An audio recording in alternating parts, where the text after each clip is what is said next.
Amara Okonkwo never imagined her first day at Seoul's most exclusive luxury brand would begin with her heart stopping in her chest. She'd spent months preparing for this role at Elysian Beauty, the company that defined elegance across Asia. The headquarters rose like a crystal tower in the heart of Gangnam, all sleek lines and impossible glamour. Inside, everything gleamed. Polished marble stretched beneath her heels, and the employees moved with the kind of confidence that came from working at the top. Park Minji from Human Resources met her in the lobby with a warm smile and led her through a maze of pristine corridors. "The marketing director will love you," Minji said as they stepped into the elevator. "You report straight to our CEO, Minho. He runs a tight ship, expects nothing less than perfection, but he's brilliant. You'll learn more here in a month than anywhere else in a year." Amara's nerves hummed with excitement as they reached the executive level. The atmosphere shifted here. Quieter. More intense.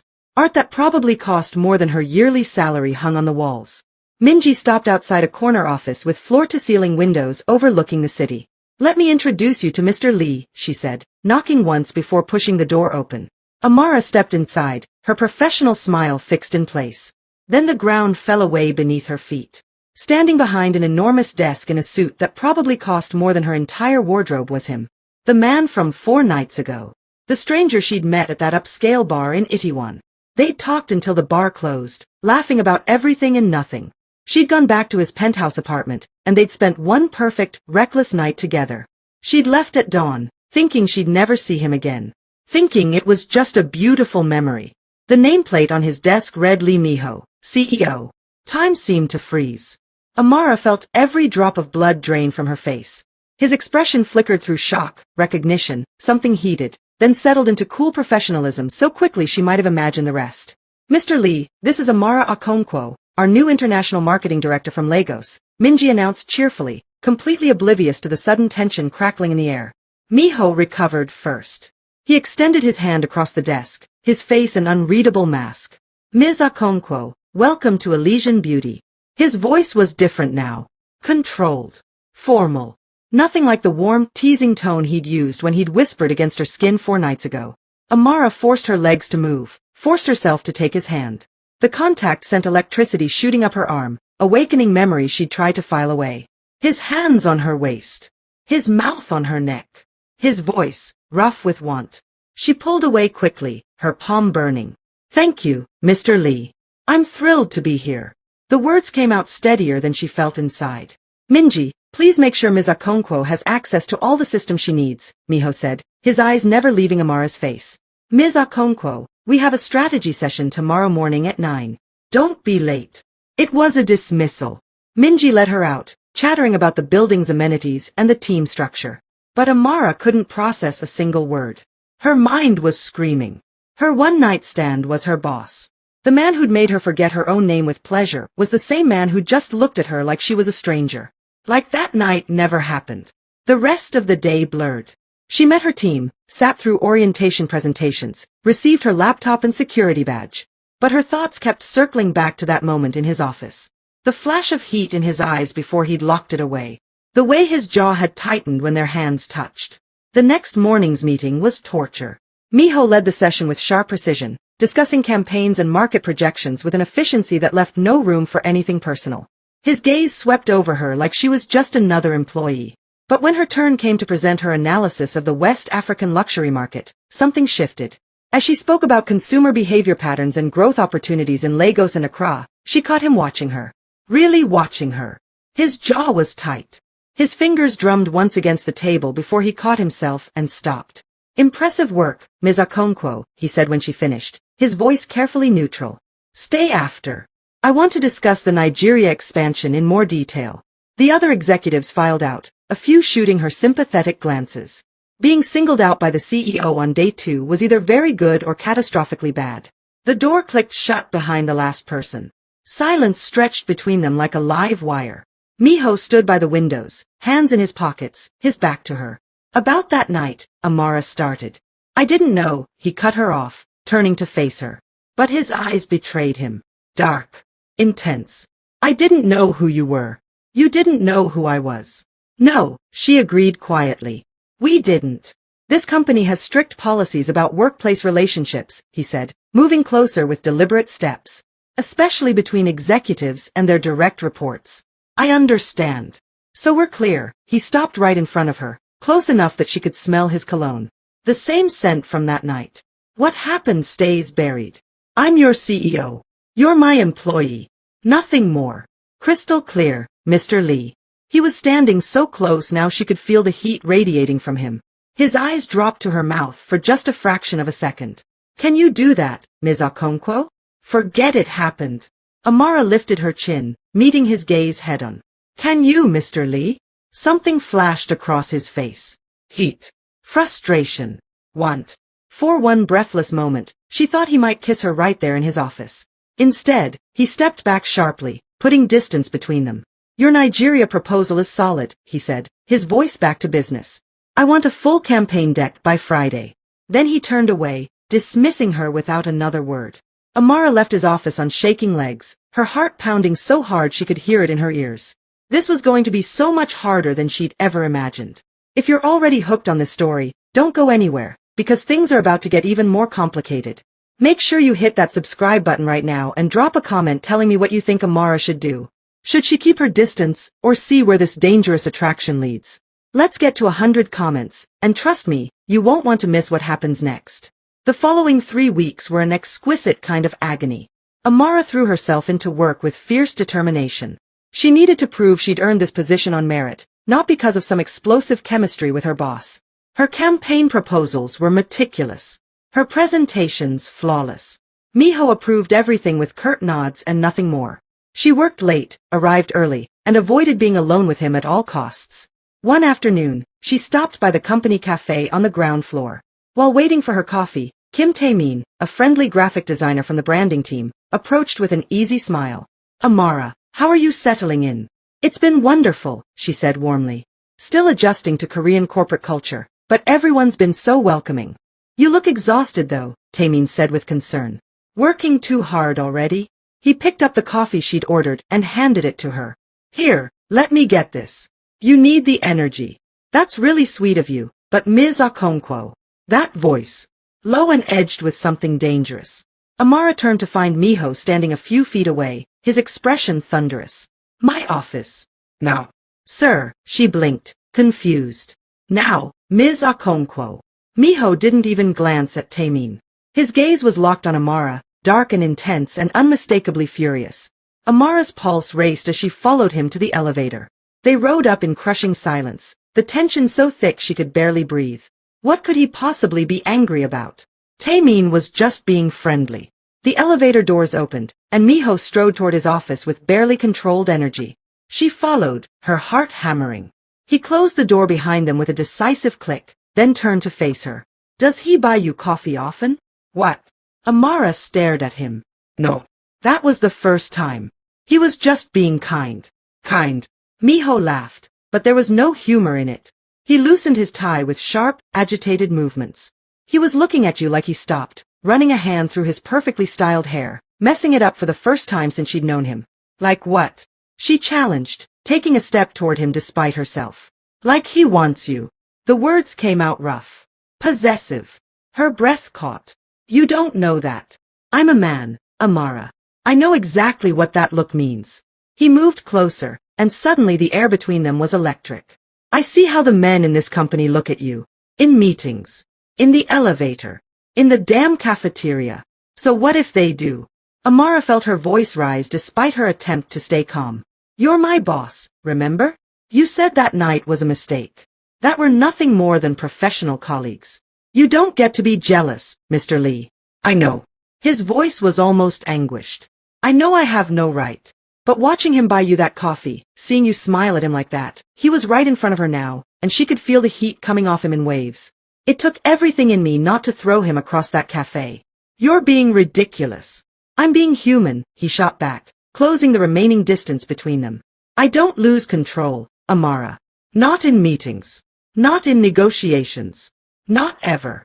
But you, he exhaled shakily. You destroy every ounce of control I have. I know it's unreasonable. I know I have no claim on you. But tell me you don't feel this too. Tell me I'm imagining this thing between us. She should lie.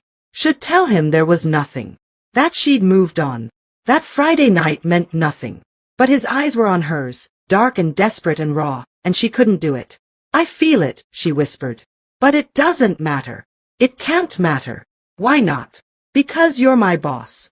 Because your company has rules. Because I'll be the one who loses everything if anyone finds out. She pressed her hands against his chest, meaning to push him away, but her fingers curled into his shirt instead. Because this is insane, Minho. We barely know each other. I know you touch your necklace when you're nervous, he said softly. I know you're brilliant and fearless, and you don't back down from anyone. His hand came up to cup her face, thumb brushing her cheekbone. I know that Friday night wasn't enough. Not nearly enough. Minho, tell me to stop. His forehead touched hers. Tell me you don't want this, and I'll walk away.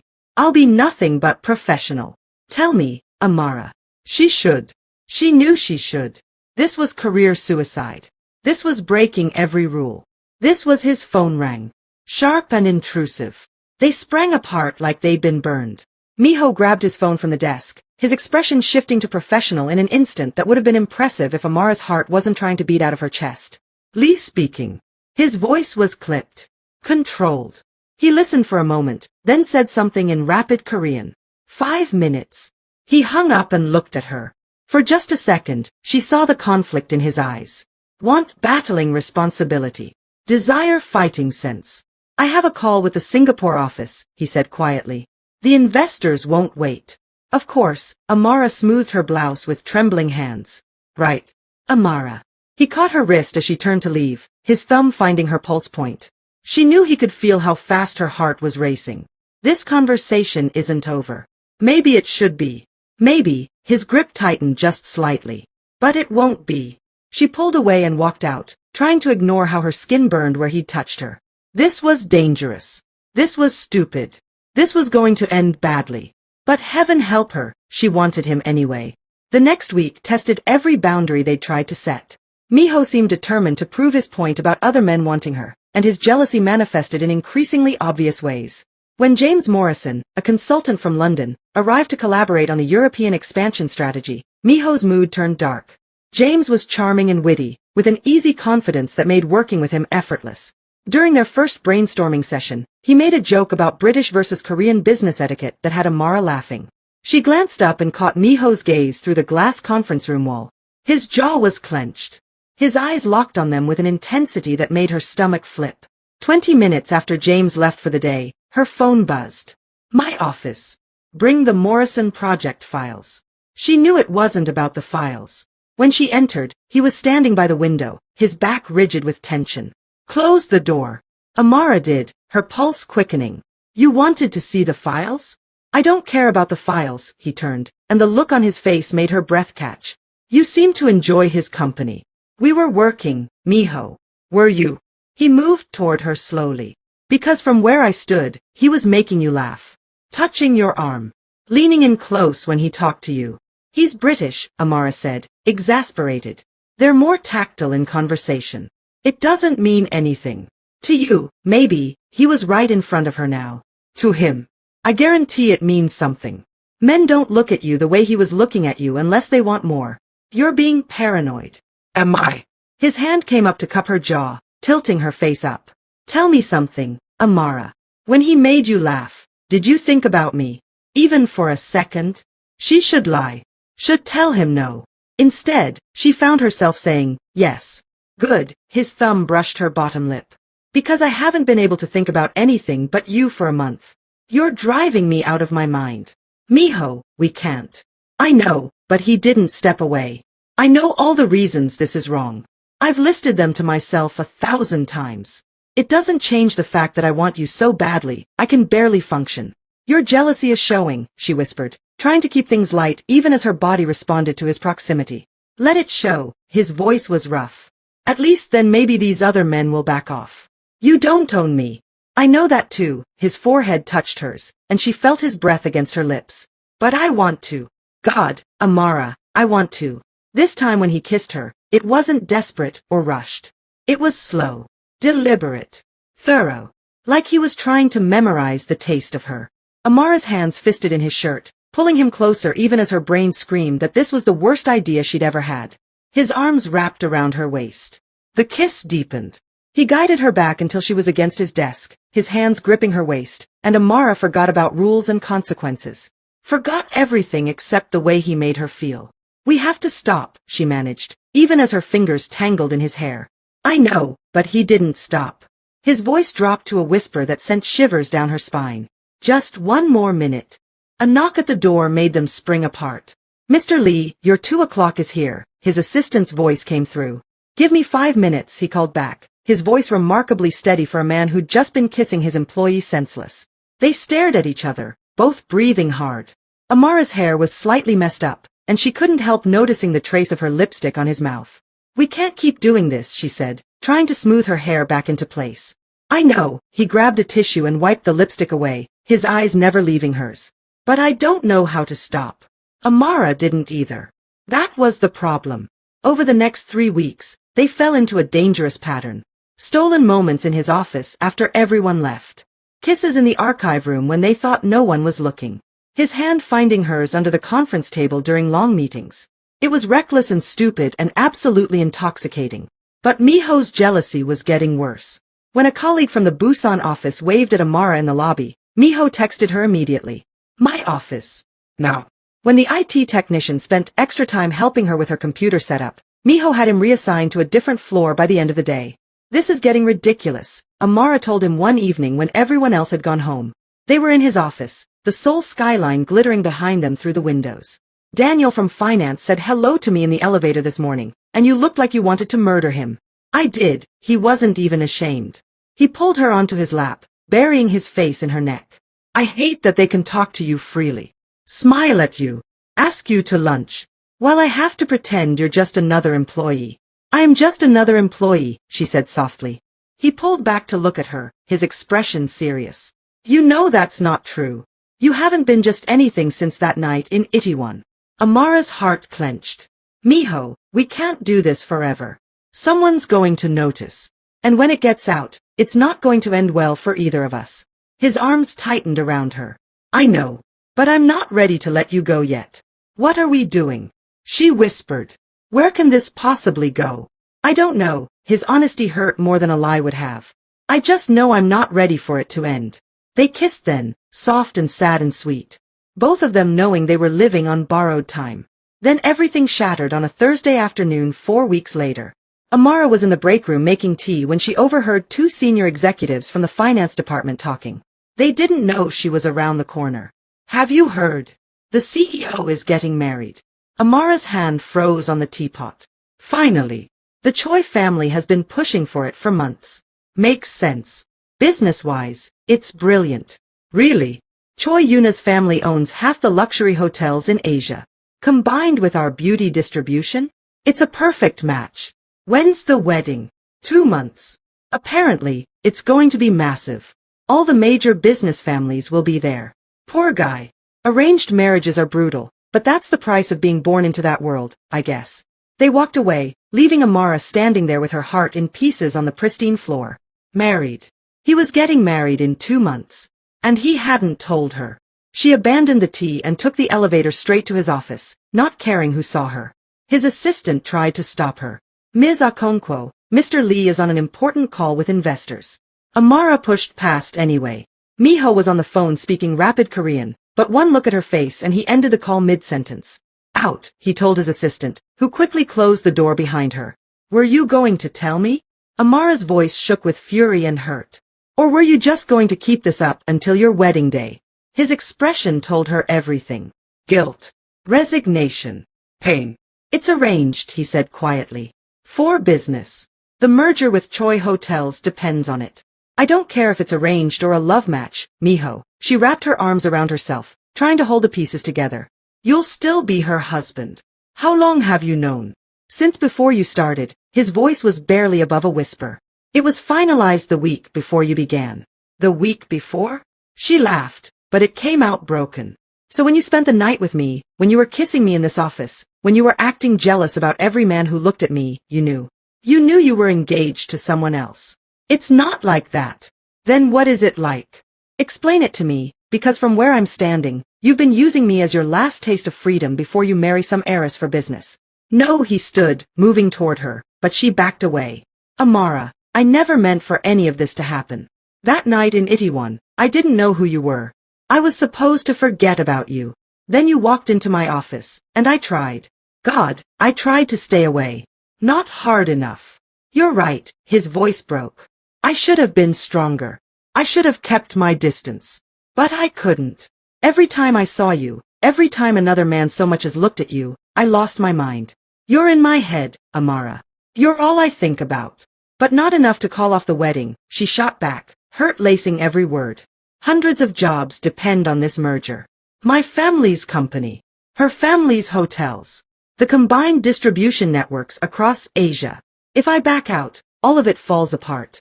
Then let me go. Tears were streaming down her face now. If you're going to marry her, let me move on. Stop calling me to your office. Stop kissing me like you have the right. Stop acting jealous when other men talk to me. I can't, he looked tortured. I've tried. God knows I've tried. But the thought of you with someone else makes me insane. You don't get to keep me while you marry someone else, her voice rose. That's not fair, Minho. That's not fair to me, to her, to anyone. I know, he ran his hands through his hair. I know it's not fair. Nothing about this is fair. I can't do this anymore, she headed for the door. I can't be your secret while you build a life with someone else. I won't. Amara, please. She left, closing the door on his broken voice and her shattered heart. The next 3 weeks were agony. Amara requested a transfer to a different department, but HR said it would take time to process. Meanwhile, she had to see Minho every day in meetings.